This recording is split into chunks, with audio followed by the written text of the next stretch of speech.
3 വമ്പൻ സിനിമകളാണ് ഇത്തവണത്തെ മാർച്ച് 19 റിലീസിനൊരുങ്ങുന്നത്.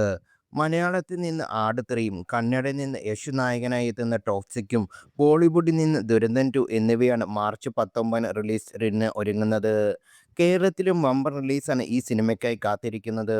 3 സിനിമകൾക്കും കേരളത്തിൽ വലിയ ഹൈപ്പുള്ളതിനാൽ നിറയെ സ്ക്രീനുകളാണ് ഇവയ്ക്കായി ചാർട്ട് ചെയ്തിരിക്കുന്നത്. ജയസൂര്യയെ നായകനാക്കി മിഥുൻ മാനുവൽ തോമസ് സംവിധാനം ചെയ്ത കോമഡി സിനിമയാണ് ആട് 3. ഒരു എപ്പിക് ഫാന്റസി ചിത്രമാകും ആട് 3 എന്ന് നേരത്തെ സംവിധായകൻ വെളിപ്പെടുത്തിയിരുന്നു. ഇതിനോട് ചേർന്ന് നിൽക്കുന്നതാണ് സിനിമയുടെ പോസ്റ്ററുകളും ഇപ്പോൾ ഇറങ്ങിയ ട്രെയിലറും. കേരളത്തിൽ ആട് 3ക്ക് 300ഓളം സ്ക്രീനുകൾ ലഭിക്കുമെന്ന് കണക്കുകൂട്ടൽ. ആദ്യ ദിനം മികച്ച ഓപ്പണിംഗ് തന്നെ സിനിമയ്ക്ക് നേടാനാകുമെന്നാണ് ട്രേഡ് അനലിസ്റ്റുകളുടെ പ്രവചനവും. യശ്, ഗീതിക മോഹൻദാസ് കൂട്ടുകെട്ടിൽ ഒരുങ്ങുന്ന ടോക്സിക്കിനും കേരളത്തിൽ ചലനമുണ്ടാക്കാൻ കഴിയുമെന്നാണ് പ്രതീക്ഷ.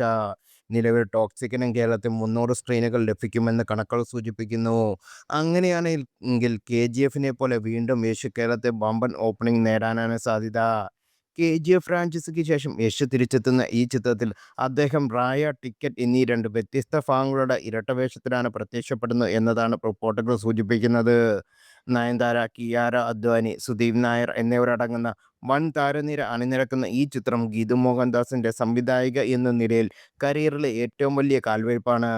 ആദ്യ ഭാഗം വമ്പൻ വിജയമായതുകൊണ്ട് തന്നെ ദുരന്ത 2വിനായി കേരളത്തിൽ കാത്തിരിക്കുന്നവരും ഏറെയാണ്. ആദ്യ ഭാഗം 10 കോടിയോളമാണ് കേരളത്തിൽ നിന്ന് നേടിയത്. ഹൈപ്പിന്റെ കാര്യത്തിൽ ഒട്ടും പുറകിൽ അല്ലാത്തതിനാൽ രൺബീർ ചിത്രം മറ്റ് 2 സിനിമകൾക്കൊപ്പം ചലനം ഉണ്ടാക്കാൻ സാധ്യത ഏറെയാണ്.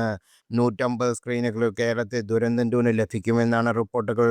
4 മണിക്കൂറിനടുത്ത് സിനിമയ്ക്ക് ദൈർഘ്യമുണ്ടെന്ന് റിപ്പോർട്ടുകളിൽ പറയുന്നു. സിനിമയുടെ ആദ്യ ഭാഗം 3 മണിക്കൂറും 34 മിനിറ്റുമായിരുന്നു. ദുരന്ത ദ റിവഞ്ച് എന്നാണ് സിനിമയുടെ രണ്ടാം ഭാഗത്തിന്റെ പേര്.